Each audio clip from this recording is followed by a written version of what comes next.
All right, going live in 5, 4, 3. All right. Hey, everybody. Welcome here to today's Mobility, Tech, and Connectivity Show. This is our live weekly webcast on how we are connected and the way we get around. I am Ryan Girardi. Today is Wednesday, July 29th, 2020. Happy hump day to you and happy rain day. Today is rain day, and this is really cool. I like this. This is a day that's been celebrated, believe it or not, for quite some time. It first took place in the late 1800s. We have a pharmacist. His name was William Allison, and he had a drugstore, and it was located on High Street in Waynesburg, Pennsylvania. And he started noticing it always seemed to be raining on the 29th of July. And so he decided he would keep a yearly record of rainfall on this specific date. And then after the 20s, his brother Albert continued the record, to record the results. And the late Byron Daly recorded this mystical event, which kept happening every year and would have remained a local event if it was not for a newsman in the area. I won't get into all that. It's rain day. Happy rain day. Happy hump today. Today on the show, we have special guests lined up. I have Ephraim Barcelo from Santa Margarita Toyota, and we're going to be talking about a little bit about digital retailing and his breakout panel yesterday on the Automotive, the 16th annual Automotive CX Summit series, which was held virtually yesterday, that I was able to attend for a little bit. So Ephraim will be on in a few moments. A couple of news items we're going to look at. There is a COVID outbreak already in Major League Baseball. That has happened. Tesla picks Austin for its multi-billion-dollar auto factory. Joe Biden's campaign tells staffers to delete TikTok, not just off of work phones, but personal phones as well. A little bit about the new antitrust hearing that's targeting big tech companies, Amazon, Apple, Facebook, and Google. And emptier roads not resulting in an increase in safety, according to data. So we'll be looking at all of that. I am Ryan Girardi, like I said. I am co-hosted by my good friend Jay from Auto Transport Intel. And we'll go ahead and bring Jay on. There he is. How's it going? Hello, hello. Hello. Guess what I forgot? I forgot a detail. Oh, well, that's all right. I've got two of them. I'll have to put that up. So that's cool, man. Happy Wednesday to you. Happy rain day. You know what? It's raining in Kansas City. No kidding. Yeah. How'd you pull that off? I knew it was rain day. We've had hot, humid sun for the past week, although we had a little sprinkle, cooled things off. We have not had much rain over here. Yeah, it's been really hot here. Been hot, been humid, but I don't know. I kind of like it. I like a good thunderstorm, and we get plenty of them around here. Day storm. It's nice. So good stuff. Busy, crazy world. Portland, Seattle, still blowing up. It seems like everyone's getting ready for the election. And industry seems to be moving along and plucking away. And virtual events just all over the place right now, right? Like, I know it's one of our topics today, but I think I've watched in the past 2 days like 6 webinars.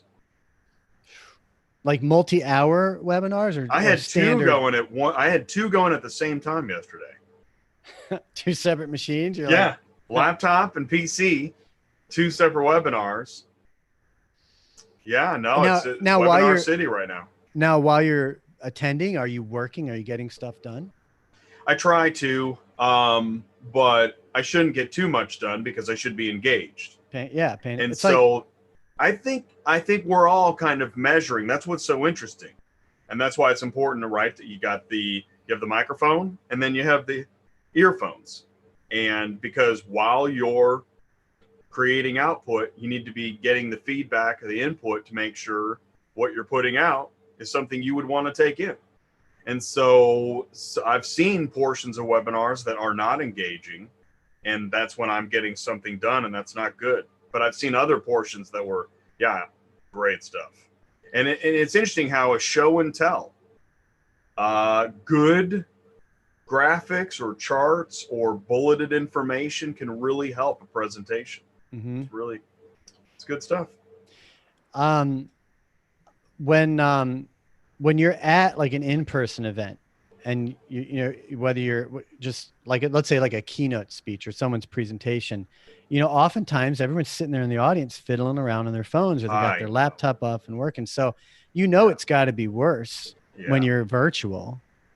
Well, right, exactly. It does. And then you have the technical difficulties. And I'll tell you what, you know, what's interesting is I knew that there'd be many webinars this week. So really Monday morning, it's already Wednesday. Monday morning, I actually acted like I had traveled and was like attending an event in person at another location. Like I was in that mental, I got a little dressed up actually. Like, I don't know. I think I really miss live events actually. Mm-hmm. And I think a lot of us do. And so a virtual event can capitalize on that. But yeah, the technical difficulties get in the way. Some of those you just can't help. Some of that, you know, is just practice. So if you're not used to doing a complex virtual event, this is a really tough time.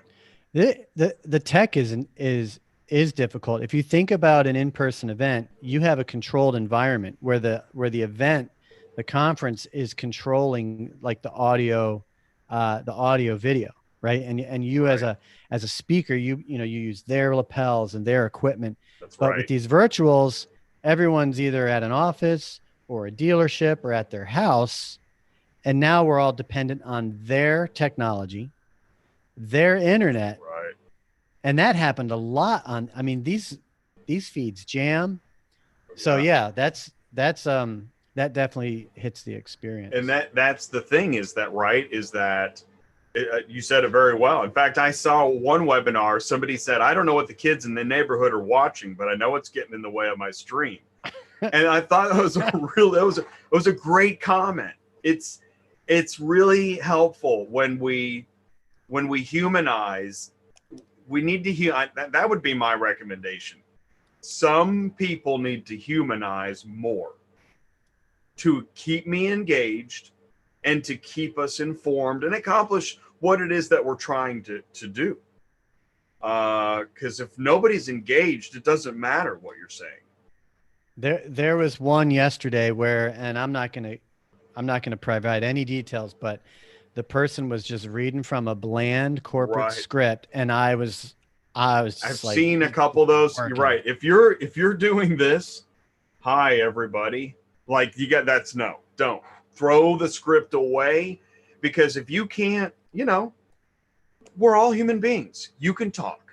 You work at a company, there is something you do, and if you were telling somebody at a dinner party, you would not be saying, "You know what I do is." You That's a wouldn't do re- that. that's a great analogy. You need to put yourself in the mindset that you're just at dinner, Just you're or talking to somebody at at a the very, barbecue. yeah, And actually, at the very least, in a conference, like in a conference room. But and I that's hate that. actually what I tell people that, like, you know, I want business professionals on Tuesday Nights Live. So what I say is think of it as what you would say in the halls of a trade show to a prospective client. That's what I want you to do. Yeah, and that's the piece that I think is going to be the greatest challenge and probably shortfall of virtual events. The interface that AutoCX had yesterday, which we'll talk about a little bit more, I thought was a great interface. Oh yeah, that was cool. It had That the was cool. ability to message people and even do video chat, and there was a networking component. I tried to reach out to some of the people that I knew, but there was no response from any of them. So Wow. either they didn't see it or couldn't figure out how to respond, Right. and so I wasn't able to get that networking Hmm. Well, aspect. I saw that sidebar, and it said like, yeah, connect virtually or and and so I clicked on it, and a window popped up. It was like, "Are you ready to go live with your camera or whatever?" And And I you're was like, like, huh? "Wow, wow! I'm actually nervous. No, I'm not ready. Out, exit, exit." You know, but yeah, that's pretty neat. So you actually do, even though you're wherever you are, yeah, you want to be ready as if you were live at the event. And I also, you know, I'm happy to see this too because after NADA, I made a video, 5 tips to networking success in the transport industry. And that was right before COVID hit. So I released this great networking video for live event networking. Guess what? There's no live event networking now. That video tanked. But now you can actually use those same tips. In fact, I should rebrand it. I was going to say, let's get it back out there. Virtual networking. Well, let's do this. Sorry we didn't get to talk about your show yesterday. Jay does Tuesday nights live on Auto Transport Intel. You can find it by going to autotransportintel.com. Also go to autoconversion.net. You'll see links to his website, his shows, under the watch pages, part of our programming. In fact, I need to plug really quick Cars on the Move. Let me grab where is the link? There it is. I'll grab it. Oh, you got it? Okay. Yeah, I'm going to bring it right here. And then cool. And then Ephraim, if you want to go ahead and turn your camera on, we'll get you going right after this. But Monday, the 3rd, is our next Cars on the Move monthly roundtable. And what this is a new program that we introduced in June. We're doing it on the first Monday of every month. And the purpose here is to connect dealers and auctions and carriers. And that's where ATI comes into place, because ATI has a network of carriers and auctions, and we're looking to bridge dealers with that. So if you're in the dealer business, if you're in the carrier business, the shipping business, on the auction side, the roundtable is something you want to be part of. And best way to get there, a couple different ways. You can go to autoconversion.net, look under auto retailing. That's our mastermind program, which I won't get into right now, probably later today. But at the bottom is a link for the roundtable, and you can participate in your first one at no cost. And then after that, all you gotta do is be a premium member, which is less than $20 a month to be a premium member. And there's a premium member section on our website, so check all that out. But Cars on the Move coming this coming Monday. Definitely check that out. I'll put a link to it in the show notes. Thank you. Want to add anything, Jay, or did I cover it? No, you got it, man. And I just want to say, I was thinking this when you're talking. I'm really excited. As the founder of Auto Transport Intel, I feel like I'm adding something new to the car shipping business and industry. I see more transport in articles and headlines than I used to. And I am right in line with this industry getting more attention, especially now that home delivery, final mile, clean delivery, it's all part of the picture. And that is car shipping. It's not traditional car shipping, but it's part of the marketplace. And so I'm really excited of some of the guests I've got coming up in August. So thanks so much. Absolutely. And Ephraim, welcome to the show. Great to have you here. Hey, Ephraim. I'm glad. Thank you for having me. Yeah. Ephraim's dialed in with us from Santa Margarita, California. And it's not raining here. So it's probably not, is it? Yeah, it's 82 and perfect. Okay, so we're 1 out of 3 on rain day. Times change. It started in the 1800s. Yeah. Oh boy. It's raining somewhere. It's raining in Kansas City. But Ephraim, welcome here. Jay, you missed this, but I had to jog Ephraim's memory a little bit. But what did we just say? It was 2013. So yeah, almost 7 years ago. Yeah. Ephraim and I actually had dinner together when he Awesome. was managing Culver City Toyota, and I was there on business with Toyota at the time. And we all went out and had a nice dinner. There was something, Ephraim, I think there was something, it was like a shot or a drink that you had ordered for everybody that was special to that restaurant. I don't know if you remember. Yeah, I was going to say Culver City. I wonder, man, there's so many great restaurants. Is it still, I wonder if that restaurant's even still there. There's such a high turnover.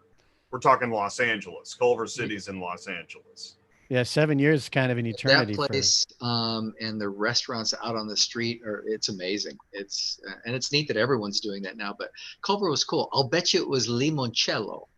It might have been. Wow. That's a liqueur. Now I'm remembering the night that we were at. That's crap. Yeah, we had desserts, which you had four car guys sitting there chowing on sweet liqueur and desserts. So anyway, small world. Great to circle back around. And it is. Thank you. Now you're with Santa Margarita Toyota, and shouts out to Pam Walter at Automotive CX Summit. and Patrice Pagano at Roadster for helping line this up and getting you here. Unfortunately, Levon, who's supposed to be here with us, had something come up last minute that is keeping him from being here. So in solidarity, we can't have Levon. But you and Levon, sounds like you had a great conversation that unfortunately I missed. I feel like an idiot that I couldn't watch it, but actually, a confession, I missed it too. I don't know how that happened.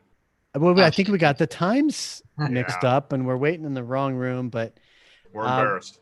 so I know the nature of your conversation was around the idea of having a digital retailing champion. So tell us about your conversation. Bring us up to speed. Well, nutshelling it, Levon and I go back all the way to like 2015 as well. And, he is an executive now at Roadster. And so he and I have known each other a long time. And so what he had asked me to come on, he goes, can you just share what Roadster and just having that digital automotive platform where you can deliver cars, to people, and just tell us what it's done for you, because I've used it now for quite some time, since 2015. And truthfully, just speaking from a car dealer's perspective, if you're not asking or doing what the customers have been wanting to for so many years now, it's like, wow, where are you? So for us, having just received the keys to Santa Margarita Toyota in January, I knew right away we needed to make sure we had Roadster installed on our webpage so that we could have that express store. Then I was in the middle of March realizing, here the pandemic happens with COVID and the whole thing, but thank God, knowing that what a customer wants today is a modern sales experience. We had already installed Roadster right away. We trained on it. I knew it passionately, but training a new team on it, who then became excited, and then here we are today in July, and everything that we're doing, whether it's completely online and delivering it to the house, or just showing an in-store portion of our express store on a tablet or even the customer's smartphone, and allowing them the elegance of all the information that as dealers we've been hiding forever. Let them have all the info they need. Do I want to do it this way, or do I want to do it that way? With the rebate, without rebate, customize the credit, do the entire appraisal of my vehicle right there on my express tool through Roadster. And a customer, in the automotive industry, it's been 34 years now. I completely dated myself, but I used to have a lot of hair like Ryan. But nonetheless, your manager used to say, take control of the customer. Well, I mean, come on, those days are gone. The fact remains is that a lot of dealers still want to run it the old way.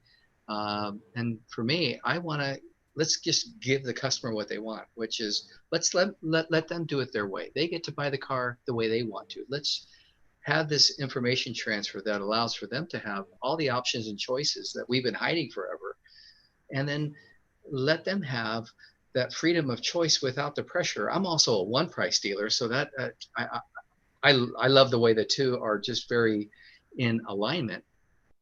But whether you are a one price store or not, allowing your customer to have like I said, a modern sales experience is what they've been asking for forever. And when I mean modern sales experience, fellas, I'm talking about something that you should be able to buy your car much like the way we buy things online, like Amazon.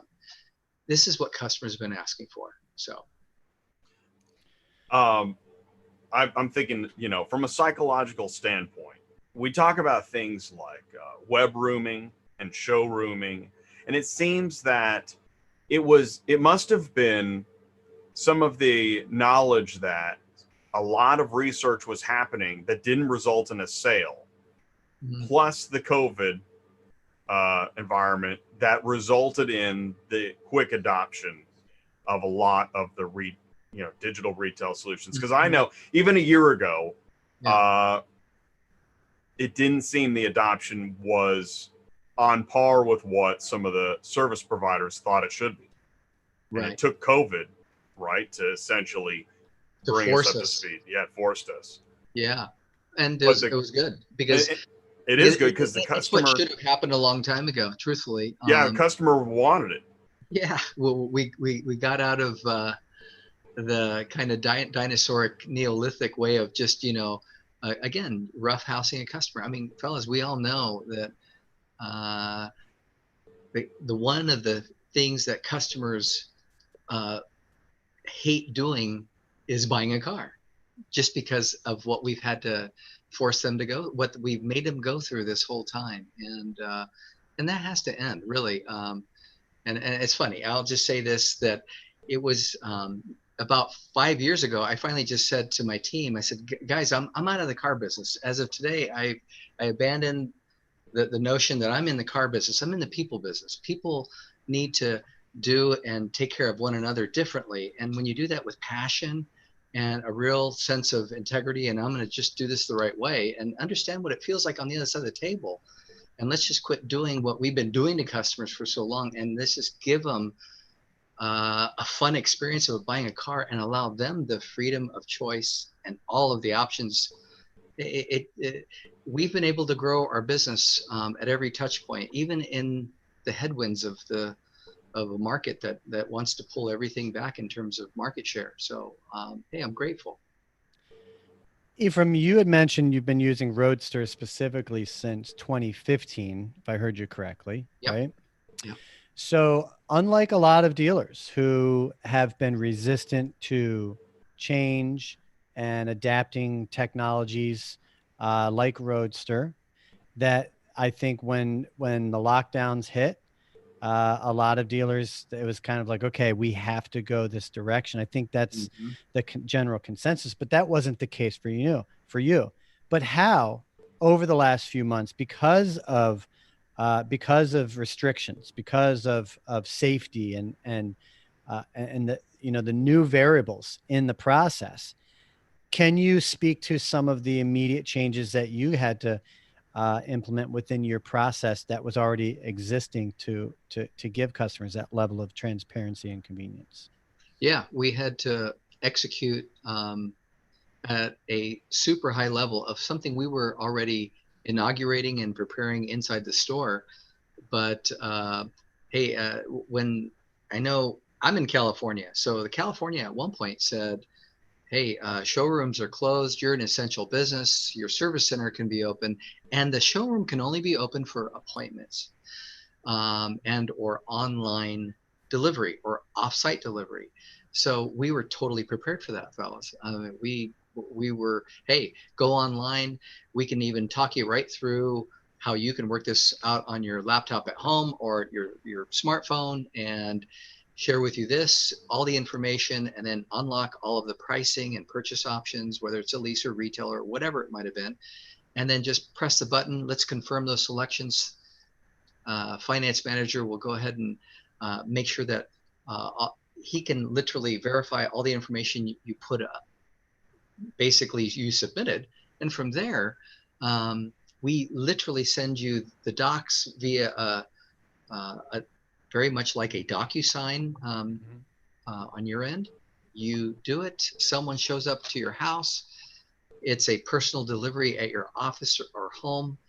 From there, you get the wet signature. Yeah, well, no, not even a wet signature. No, not even that. Wow. I can do that electronically. Okay.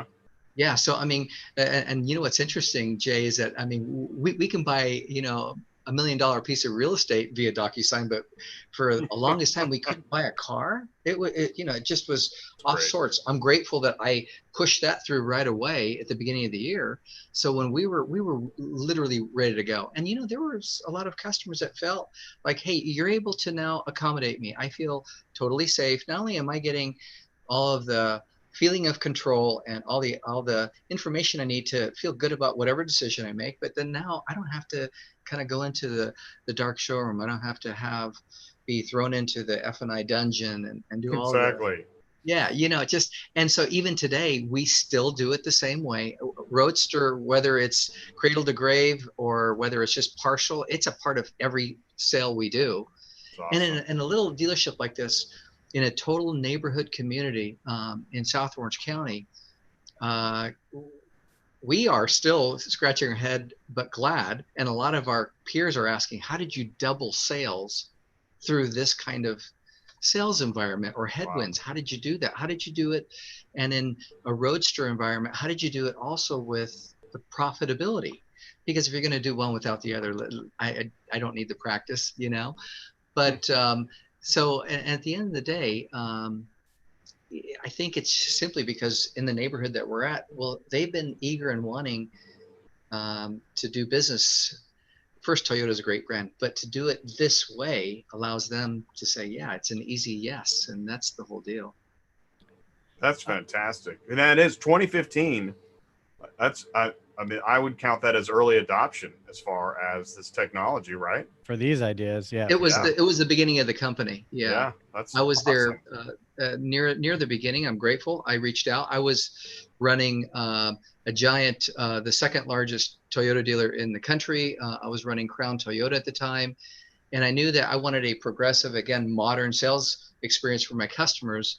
And being and cementing a one price environment there, I wanted it to be completely done in a digital platform so that we could just, really, fellas, I'm passionate that when you have nothing other than uh, your car and how cheap I can sell it, if it's just about numbers, well, then you just have to be really cheap. If all you're going to do is discuss numbers with your customers, then it's just how cheap are you going to do it? If you have something else of high value that the customer feels is convenient, that you're accommodating me, you're respectful of my time. The biggest complaint we get as dealers is how long it takes, and of course how painful we've made it. But if you could just make the whole thing quicker, and take great care of me, those two things become as important or more than who's cheapest. There's a reason there are expensive luxury hotels. It's because there's a value. Experience, how they feel when they're there, and the treatment of the elegance of wonderful people handling. I think that we've lost all those things in the car business, and I'm, again, we're only a store that sells a little over 200 cars a month, so it's a real boutique size dealer. So I went from a store that we were delivering over 1,000 units a month to now just a little over 200. Because I remember Corey on CBT asked me, I mean, you're making it sound too easy. Is it just because you've developed, this thing where you're at a mega store delivering 1,000 unit plus every month? Is it because everything you're doing there is just plain easy because whatever the elements were? And I was insistent even back then, and I told him, no, it works anywhere you go. It just works. You have to be passionate at it. Nothing is easy. Hey, we go through my staff goes through training Monday through Thursday, whether they come in the morning, you bet. We sharpen stuff all the time, and it's fun. We make it interactive. Everyone's trying to just simply improve. We're trying to figure out, hey, on that customer that you had yesterday, Bobby, tell us all, tell us what that experience was like. And we just continuously learn. And I'll also tell you, Roadster, when they installed it in my store, they are coming back once a week with training on. They now, have every dealer in the world signed up on this. They're bringing to me best practices from other stores. They're able to share with me some of the things that they see working best elsewhere. We're weaving it right into the fabric of what we're doing. And I don't know, it's a no-brainer. I mean, I always tell everyone, hey, if I can do it, then anyone can, because I'm, all I am is just someone who's going to keep working it till it works, and whatever it is, we're going to try to keep it simple, fun, and engaging, and listen to what the customers want. Yeah. Well, and that's the thing. It takes great effort to be that good. But if you can make it look easy, you're doing really good. Yeah, I know. It feels great. That's awesome. Yeah. So Ephraim, yeah, go ahead. Just in the spirit of time, because I know we said we'd wrap up this portion towards the bottom of the hour, and I know you're good on time, and I did want to get kind of your sentiment on virtual conferencing, which was one of the themes for today. But a question came in while you were talking about the DocuSign, the electronic signatures, and you're able to get an electronic signature. The question came in was, is the electronic signature through the Roadster platform, or you have to use a separate technology for that? Yeah, so Roadster allows you to seamlessly take it all the way up to that point. But from there, in various states that you're working with, whether it's uh,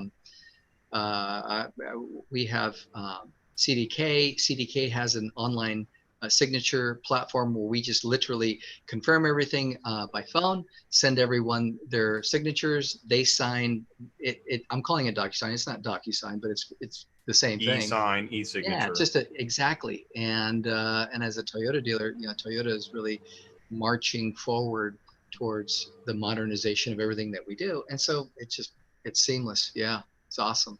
That So is. that it's neat that Roadster and a My Express tool on my webpage allows us to just kind of march right towards that. And so it's just a wonderful handoff.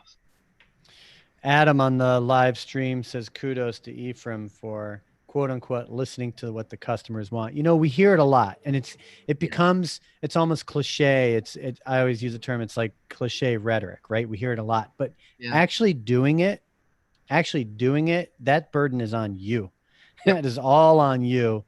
No, And you have to have that feedback loop, and you have to have the ability to deliver what you promise. A big problem that came up, I think, in March and April, you had a lot of dealers come out and say, "Hey, we care about your safety, and we have contactless, pickup and delivery, and blah. Do this on our website." But reality is, they didn't all have those things. They were just kind of putting the marketing material out, and then they had to go and implementing the technology. If there is one learning lesson I've seen in this industry, is that the technology isn't the solution, because everyone that installed technologies like Roadster very quickly found out they need to have a process in place, and that is run by people. And that leads right back into, do you have a digital retailing champion? Speak real quickly, Ephraim, what that means to have that champion and what that looks and sounds like.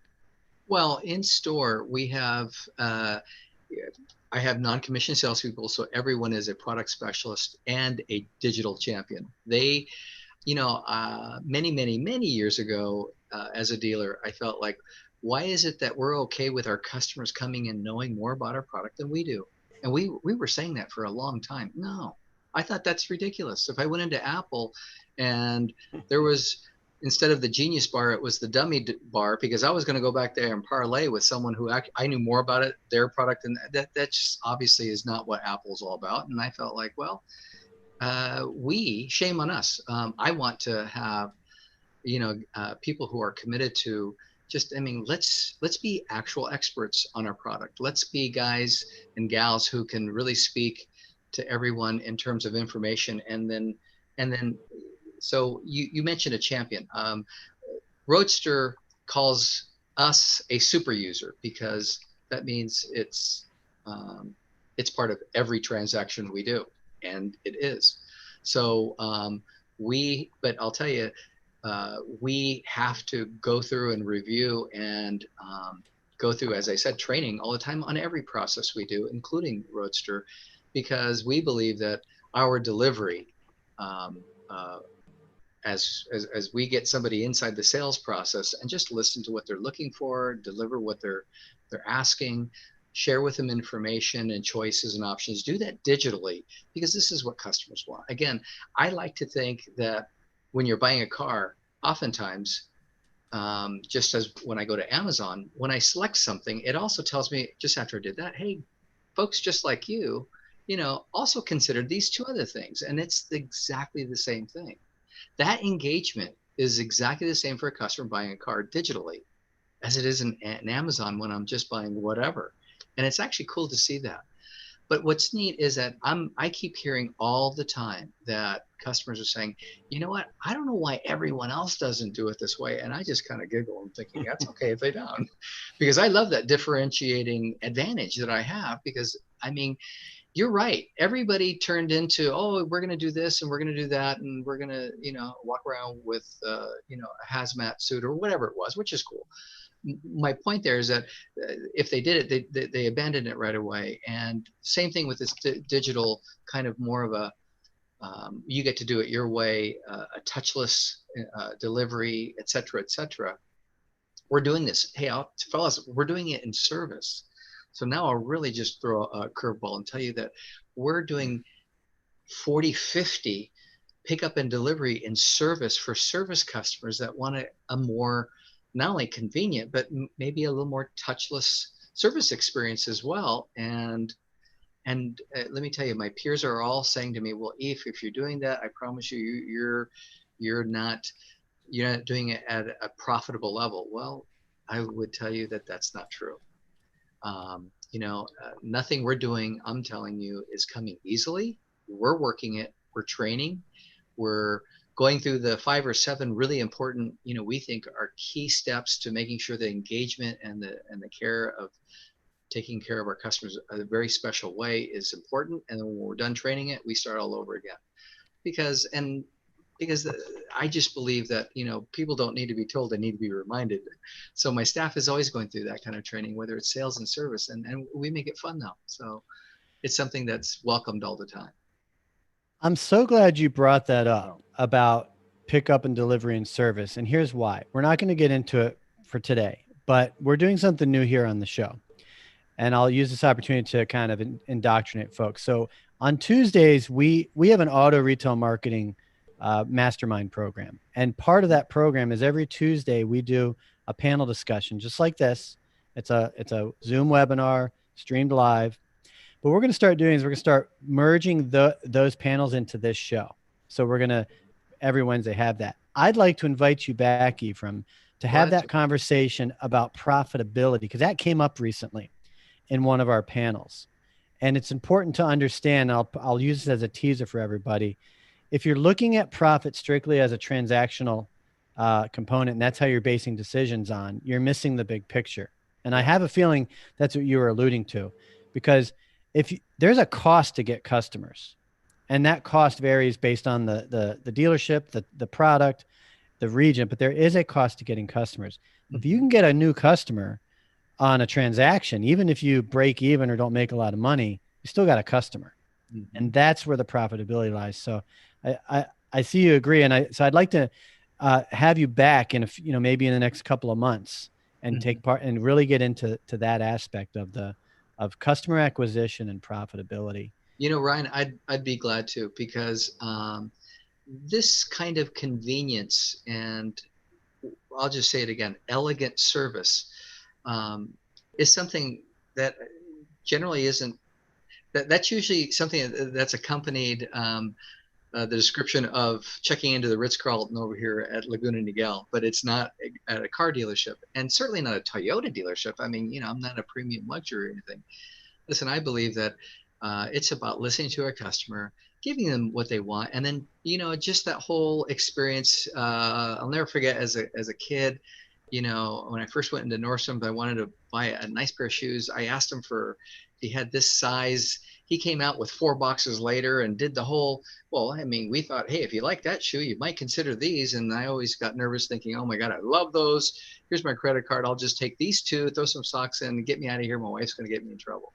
But, that's the kind of service that we just haven't done well enough to deliver to a customer. And the delivery part of it, like we talked about, I think is in perfect alignment with just taking care of the customer or doing it their way, whatever they want. Hey, let's see if I can accommodate it. So I'd be glad to come back, and hey, I'm just glad to share. Well, I appreciate that. Let's be sure to do that. And before I let you go, it's just to kind of, you can kick off our segue here for the rest of the show, because Ephraim's got to go. But we were all on the Automotive CX Summit yesterday, all meaning me, Ephraim, and Jay. And Jay and I were there because we were going to watch Ephraim's discussion with Levant, and we're logged in. And I think the same thing happened to you, Ephraim. We're waiting on the main stage, and there's background music and stuff. And I'm waiting and waiting. I'm sitting there working. I'm like, why isn't this started yet? And then all of a sudden I realized you were in a different room and I missed it. And I know you were waiting in there a little bit too, but that aside, have you been participating in many virtual conferences, over the last couple of months? And what are your thoughts on the experience in general with the technology and the information, and even maybe some of the networking? What's been your experience so far? Well, I was impressed with yesterday's summit. That was really cool. We had first wanted to put that on in Marina del Rey, which was really something I was excited about. It's true, when that went completely into a digital format, at first I told everybody, that might not be for me. I've already done a million Zooms. I'm kind of out on it.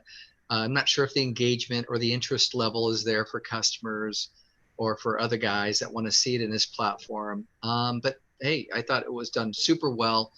Kind of like what you guys were saying before you invited me on right now. It's about just honest collaboration and sharing with somebody, and just, keep it real. I think that I've done a few of them lately, and when I've noticed that there's the conversation and the sharing of information is done just kind of like the way we're doing right now, it's way more engaging, because now I'm interested. Um, and so we're stuck doing this for a little while longer, and bravo for the way it went yesterday. I think it was awesome. I like the interface, that's for sure. And Yeah, me too. that's something I've focused on. There's a reason we call the site Auto Converse, and it's because we're talking about the industry. Right. That's why we have the name. We've been having conversations about the industry for years, and it's a difficult transition. Sometimes vendors are like, they want all this preparation and they send me a PowerPoint and talking points, and I have to very delicately say, we really just want to have a conversation. I'm glad you're prepared. Keep your notes, but we're here to have a conversation, just like Right. today. That's really what Right. we're after. And I think with these conferences, that is going to have more long-term appeal, is seeing people just get together and have those hallway conversations. That's my thoughts. Right. I think when it gets too far away from that, it's not interesting. It's not stimulating. And then you're right. Can you imagine? You know how hard it is to keep a room engaged when you're doing it live? Right. But at least you can monitor how people are feeling and then right. adjust. Whereas now, oh yeah, you have no way to really adjust. I feel sorry for all the kids this fall that are not going to be showing up to a classroom. I could never learn that way. Oh man, for sure, right? Did I go there? I'm so sorry, fellas.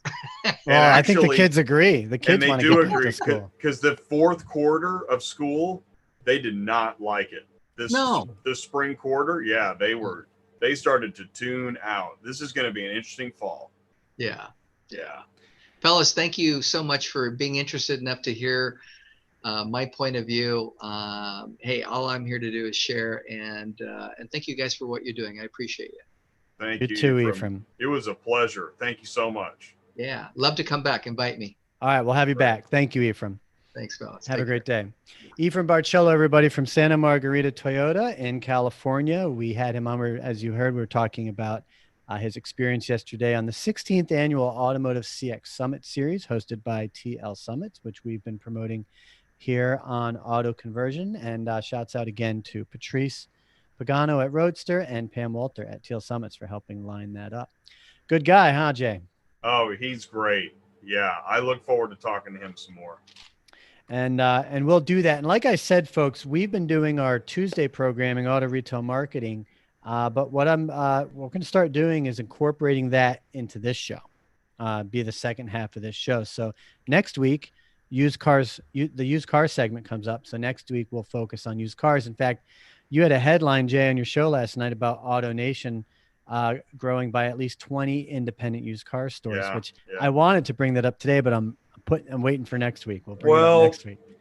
And what's happened is, my analogy here is going to be that, we're all swimming in a wave pool, those big pools that have a artificial wave machine, and we see the next wave coming and we have to prepare for it. So whatever I see, consume, and read, I feel compelled to share, give a take. And really what I do in industry news on Tuesday nights is I'm giving some news headlines.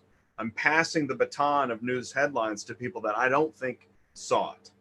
I don't think all the transport community paid attention to that AutoNation headline. And it's important to note, I feel it's part of my duty to let some of the new car hauling drivers know that used cars are in much more demand right now, given what's going on. And so if you're an OEM car hauler and you've said, I'm not hauling used cars, that's not what I do, well, you should know what's going on in the news.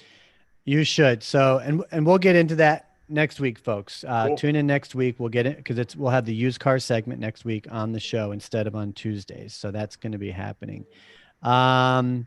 So let's do this. Just a couple news items that for the same reasons Jay just mentioned. This is the Mobility Tech and Connectivity Show. The purpose here is we want to explore people, ideas, and technologies that influence how we're connected and the way we get around. Well, that's a lot. That's pretty broad. Tesla comes up a lot. They're kind of a darling in the automotive and tech mobility space. A dark darling. A dark darling? Yeah, right. I'd say they're kind of glittery and shiny. No, well, they are, but they've gotten so much. It's like Amazon got so much shade before they became the belle of the ball. Is that how things go? Well, there are definitely a lot of opponents rooting against Tesla and still are. Right, but I think Tesla broke through the bubble they needed to get through. Well, I think you're probably right.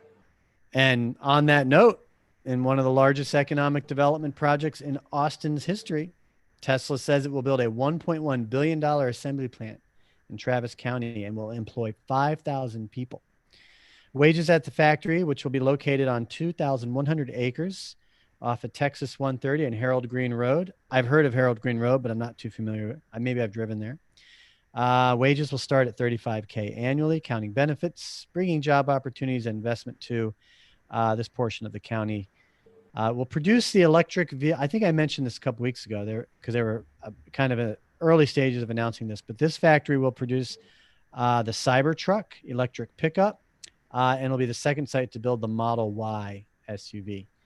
And I think they've already broken ground, but they'll have this thing up and running in no time. And I saw a headline. Now, this is on Automotive News, where I got the AutoNation story. And also this headline I read that either Tesla is or is proposing that they're available as a tier 1, 2, or 3 parts supplier for OEMs.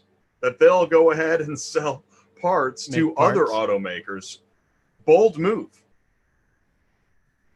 Well, anything that can get consumers to buy electric cars in mass is going to help all car makers doing electric. I saved a graphic. I don't know where I saw this of all of the different battery partnerships that are in place. Most of the companies on the list I didn't even know, because when you get into battery technology, well, how much do you know about companies that are developing batteries? Mm-hmm. But that's a huge future industry. It's especially because there's really only 2 mainstream battery power sources for cars right now, and Tesla's one of them, and they're one of the few using that technology. The name's eluding me, but yeah, no, that's a new ocean of opportunity for sure. There could be the future could be, hey, are you drinking the new Tesla?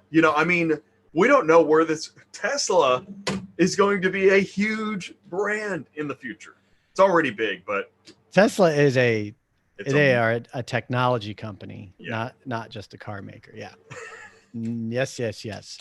All right. How about TikTok? Joe Biden's a weird story, man. Well, TikTok has been scrutinized because of privacy concerns, but mostly because of their privacy policy as it pertains to teenagers. That's been the most scrutiny. But, a lot of people speculate that because it's a Chinese company, that the Chinese government uses TikTok for gathering intel. And I got to say, the headline is this: Joe Biden campaign instructed staff to delete TikTok, not just from work machines, but from personal phones as well. The campaign has no official presence on the application, and both the Democratic and Republican parties have the same policy. Surprisingly, the White House does not have a policy prohibiting the use of TikTok on staffer phones, but they probably will at some point. So this is what's so interesting. Sometimes it's hard to see what's going on without other information. And you know what the other information is that we needed to know what to do about TikTok? The packets of seeds that are showing up randomly at people's. Okay, you saw that? So I'm so glad the seeds story is getting out. Okay. Because of the seeds story, we know there's truth about this TikTok story. In fact, that leads us into COVID, which I know is dangerous territory, but there is something going on. And if we look back, and we used to focus on Russia's influence on our election, I think it would behoove us to use that same lens and look at what is going on with China's influence on what's happening in America. There is something, those seeds, that they should not have sent the seeds, because now we know there's something going on. There's something going on. So you think there's a tie? Because here, states are warning people. I read this the other day, not to plant the seeds that have been received in unsolicited packages. They've originated from China, and no one's clear on what's going on. Now, here's what would be an amazing trick. The twist would be, what if the seeds weren't sent from China? What if Russia made it look like the seeds were sent? What I'm saying is, okay, right. But you know, when I hear the seed story, like don't plant the seeds, I'm thinking War of the Worlds, like, I got to step away. Like this is crazy. Yeah, it is crazy. And buckle up, folks, weird. because it's not getting any better. I will not hesitate in saying we're screwed. This election cycle, no matter what happens, we're screwed. Everybody's screwed. It's already happening. That's a perfect way to end. In fact, you know what? Just cut to black, silence, and then let that stream for a few minutes. And then we'll roll in like the War of the Worlds music, and then fade out into like sunset. I don't know if you should know this. That already happened when Fortnite did its annual event. Remember, yes. They did nothing all day. Fortnite did the black screen. Oh my gosh! Yeah, you know what? I stared at it for a while. And if you don't know what we're talking about, it's okay.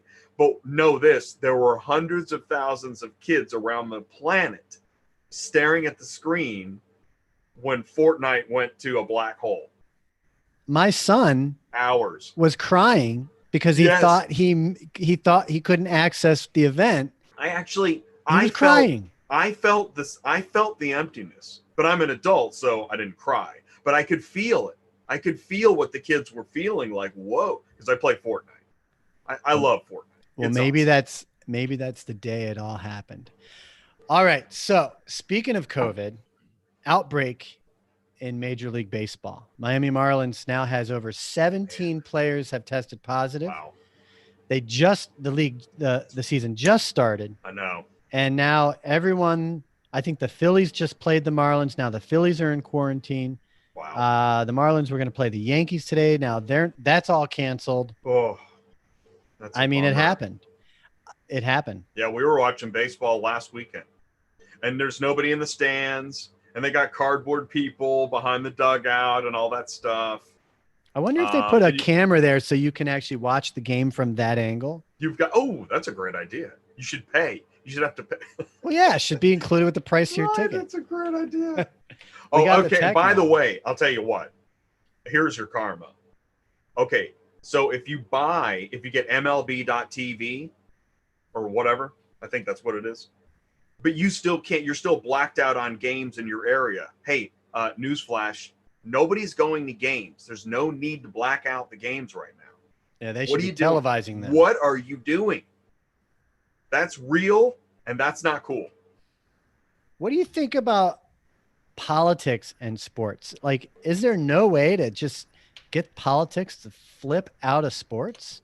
Because you've got the NBA and the WNBA.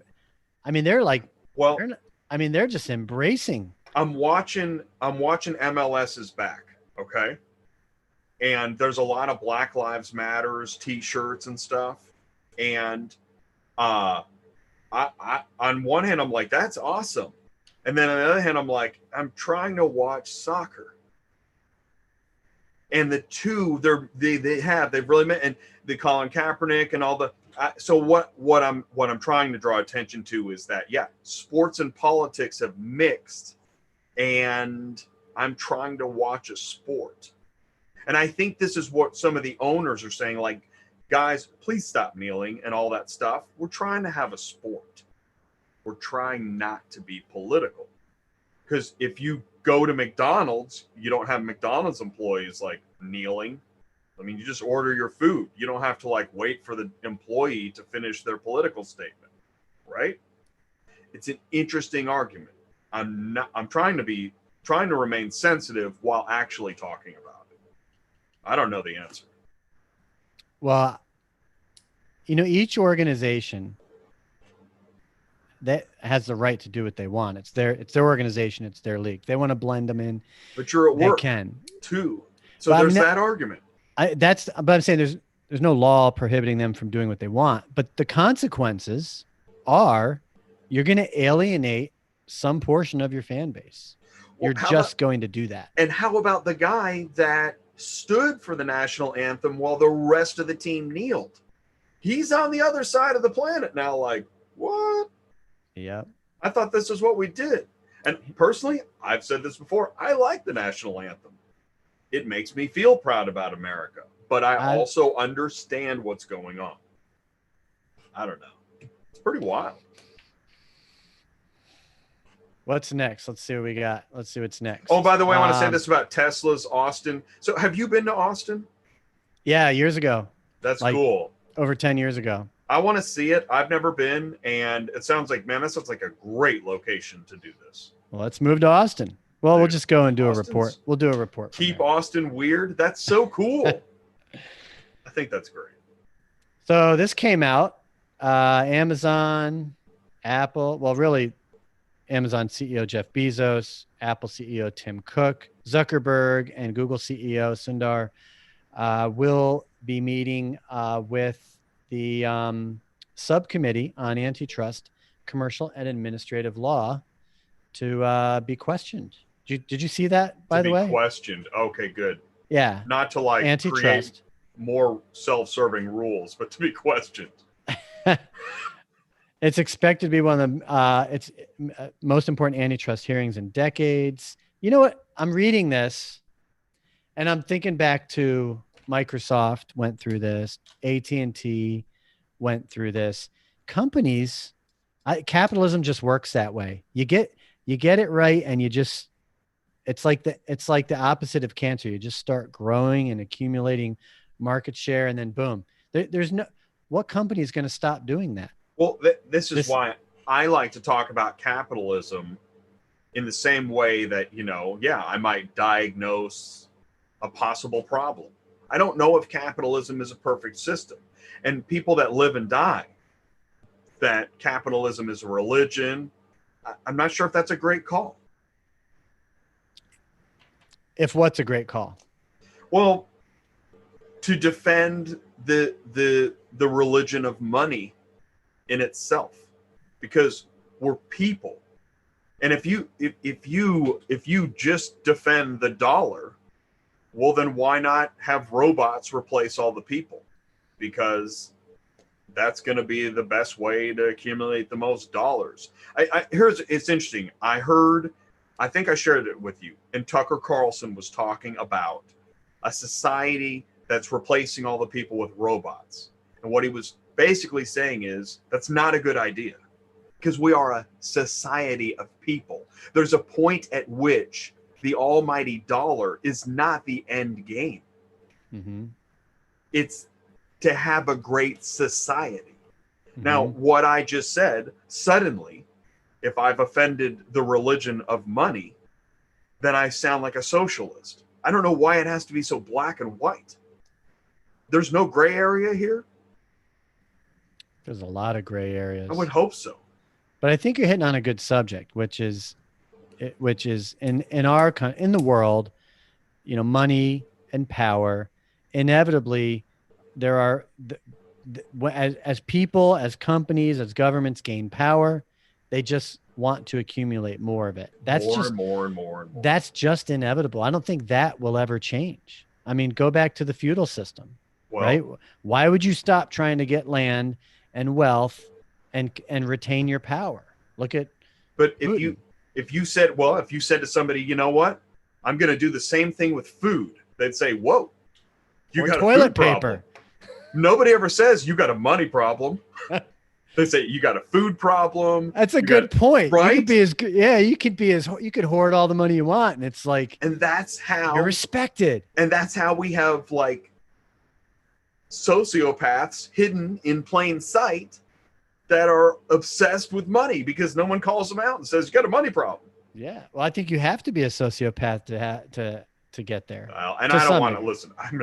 I'm no clinician, and I don't have a copy of the DSM handy, and I can't diagnose sociopathology. But we don't seem to have a problem as a society with people that are obsessed with money. We call out every other obsession, but not money. That's an astute point. I'm notating that. Writing this down. Writing this down. All right. Final subject, fun subject, but according to the data, emptier roads did not result in an increase in safety. I'm sure this applies to all of us, but March, April, you went out in the streets driving around. It was apocalyptic, wasn't it? Like there were just, It was apocalyptic. it was like, yes, there's it was. Yeah, March everything and was April clo- were yeah. weird. Yeah. they were weird. But according to the data, look at this. Preliminary data for May shows a 23.5% jump in the fatality rate per miles driven compared with the previous year. And I'm going to say this too. I actually, in April, I got concerned that we might start seeing like either sheriff's deputies or police departments at state lines on highways, like stopping people from going from one state to another. I'm in Kansas City. Kansas and Missouri touch. And I thought maybe that was going to happen. That's how weird stuff was getting. I'm glad that didn't happen. Or maybe it should. Maybe it should. Well, there you go. Exactly. Yeah. Bill Gates is saying, if he's not controversial enough, that Americans are not taking coronavirus serious enough. And that in the fall, in the winter, we got a problem. That's what he's saying. Can we talk about that for a minute? I have some interesting developments that I'm scratching my head about. We've had our debates about face masks. And I think one argument that came up was you're not wearing a face mask to protect yourself, you're using it to protect those around you. Right? To which I had my own response, which was if you're really at a high risk, maybe avoid just getting yourself exposed. Last week, remember I brought up the story. I was at the Bass Pro and I was with my kids, trying to shop for, we were looking at BB guns in an aisle and people kept coming in. So I kept pulling us out. I'm trying to do my part to not be part of the spread. I don't think, tell me if I'm wrong, but we went through the quarantine in March and April and really even into May. And I think we flattened the curve, right? It flattened the curve. It appears that we did. Right. It would appear then everywhere except for New York, but even New York got stabilized. Yeah, I think you're right. Then Georgia pushed to open fast, and Texas, Florida, Georgia. And then very quickly it was, whoops. And then suddenly all the beaches were open and it was a party again. Yeah. But I mean, when I look around, we're still wearing face masks. We're still practicing social distancing. But now, what's different? Every interaction I have with people that are quote unquote strangers, I'm uber sensitive to the personal space. And in the back of my mind, I'm thinking, me too. Am I part of the problem? Do we need to double down on quarantine? Because am I part of the problem? And we're just being human, right? We're just interacting with people. But it just seems to me, there's all this hub about the virus keeps spreading, but the death rate continues to lower. So I'm trying to figure out what the heck's really going on. It just seems like because we're able to test, I feel like we're doing such a good job testing for COVID, right? And so we're seeing it spread, but so what? I mean, really, there's 800 million viruses and bacteria floating around in your personal airspace at any given time. One of them has a 0.004 death rate. I want to bring in your article into this conversation. Your article was about, even though there's less people on the roads are not safer. And you know what? Unfortunately, I don't know how that works. Well, I think I do. And here comes the pessimist. Okay. The pessimist in me says that when left to do whatever, people will do whatever. And people seem to like to drive crazy. I don't understand it. And I mean, here in Kansas City, this is the Midwest. There's a significant part of the population that, were traditional, family, religious, and drive like crazy people. How do both of those things coexist? How are you pro-family, pro-religion, pro-society, and you drive crazy? Mm-hmm. How? I don't understand it. And I think that gives us some insight into what's happening with COVID. I know this is crazy, but I don't think it's I don't crazy. know what people are. I do not understand people. There's a term that's eluding me, but go back to driving. Because cars are safer, because we have airbags and safety features and seatbelts, guess what happens? We drive faster and crazier.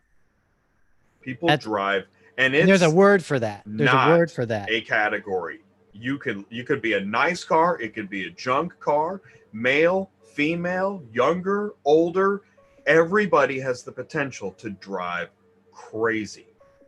I don't get it. No, it does not matter what your vehicle is. And so how are you worried about what's happening with your mask and when COVID, you're driving like and you're driving moron? Crazy? Yeah. You're going to kill more people driving that crazy than not wearing a mask.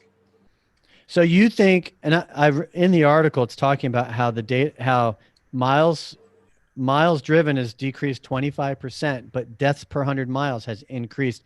So I'm not surprised because people drive crazy. You would say because the opportunity was there to drive crazy. Now that, hey, it's an open road. And you know what, really, I'll tell you what, I'm gonna double down.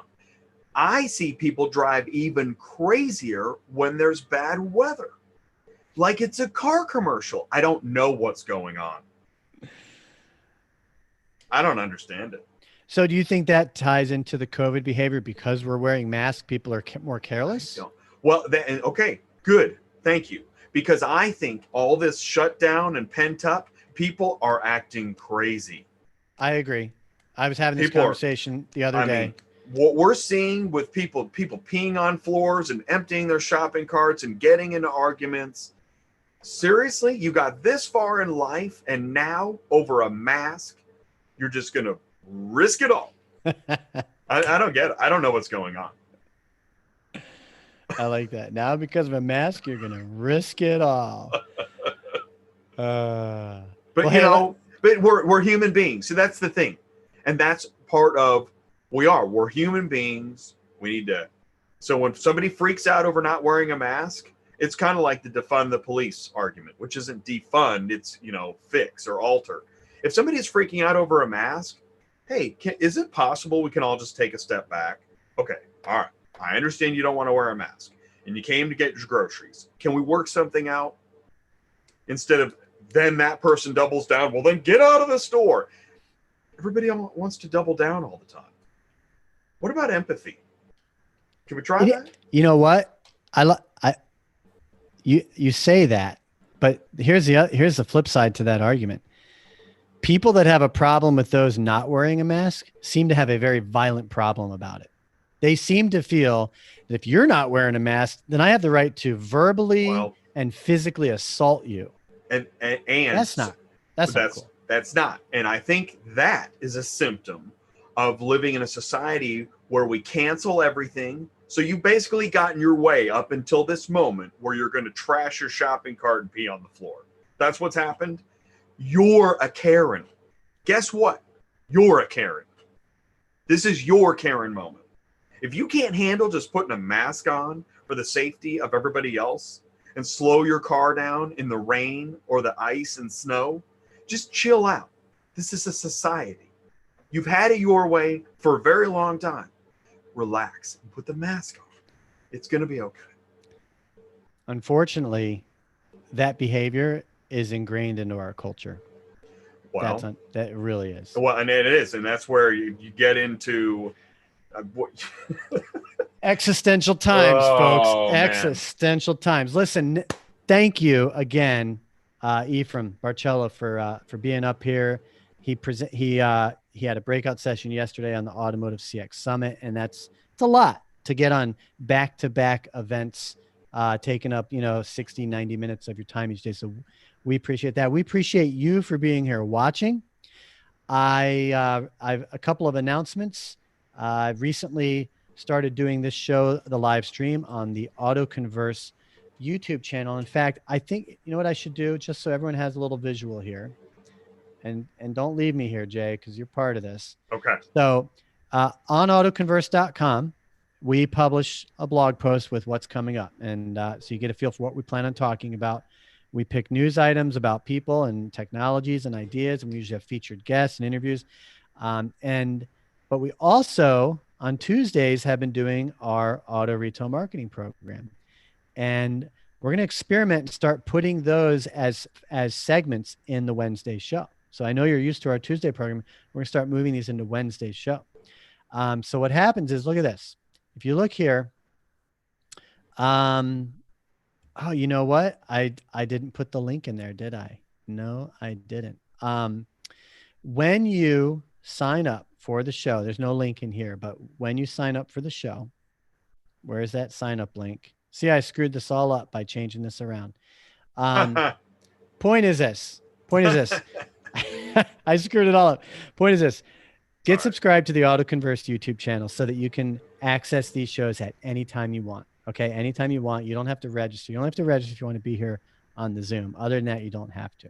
Okay, and look for our retail program to start airing on Wednesdays as well. We're going to change the sign-up process, so that's going to all be consolidated into one, and so will our programming. Next week, we're going to focus a little bit more on used cars. Okay, that's going to be the plan for next week. I also have Steve Greenfield coming on from Automotive Ventures, and he's doing some cool industry-related research that he'll be able to share. So Steve Greenfield will be here next week. And finally, folks, there's a rhyme and a reason to this program. A lot of people think, we're trying to be a newspaper or a magazine. No, this is not. We like to create conversationally driven and objective, non-biased information. That's what we do here, is we try to create information that is relevant and engaging to those in the automotive, transportation, and the mobility businesses as a whole. And what does this do for us? It helps us first off, be informed and educated on what's going on in the world. But my favorite part is it lets us meet great people, right? We get to meet people like Ephraim today, right? You get to meet Jay and myself. It lets us meet great people. And that's why we do the show, what we do. And you as a thought leader, as a professional in the industry, even as a brand, there are certain ways that you can benefit, and you can benefit by taking advantage of this program. So here's what I call you to do. Look under here. There's a link to get our B2B demand generation guide. It'll bring you to this post. I lay it all out, why we do what we do and how it works and how you benefit. There's a really nice PDF in here. This is our blueprint, and we rinse and repeat this week after week after week. And guess what? We constantly have great multimedia content going out across different channels, and we're meeting grading people all the time. So come be part of this with us. Be part of it with Jay and myself. Jay does a show every Tuesday night. Awesome show, man. I was on for most of it, but I had to get stuff done. And I know your interview was going, those guys were good. Shannon and Mike, I like those guys. And yeah, a smart app, the quick load. That was a great Money show. Load. It's Money Load, right? It's Motherload. Motherload.app. So you go to motherload.app, and it's where shippers can connect directly to carriers, that any brokers or anybody in the middle, and it's everything really. Freight all kinds, FAK is an acronym used, and so we're talking general freight, we're talking cars, and so they got a big adventure ahead of them, as I was talking about on the show. I mean, that's a major undertaking. This is a huge industry, and but the idea is pretty solid, because I know there is a large portion of the carrier and trucking owner driver segment. That's a lot of companies that believe there should be no middlemen in the transaction, and only technology can offer that idea. Now, there's a couple companies out there that are doing that in freight, but such a big marketplace, sure, there's room for another one. And Mike, the creator, he is a driver, a trucker, carrier. He personally knows what it's like to see a portion of the carrier pay not go to him. Mm-hmm. And he's tired of it. And there's a lot of people like that. So it was a great show. So if you missed it, check it out. Autotransportintel.com. All righty, my friend. Good stuff here. I'm going to go ahead and shut us down. Folks, have a great rest of the day. Great Thank rest you. of the week. We're heading into August. Hang in there. The world's coming back around. We got a wonderful election coming up in 100 days. Strange times ahead. I don't think about it. You'd block it out? It's just another headline. Seeds from China, election, whatever. Man, I dismissed the seeds from China, but now you got my head. My head I know, right? It really. What's going on here? It takes root. Okay, everybody. Thank you. That's my last bad pun for July. I'll see you guys in August.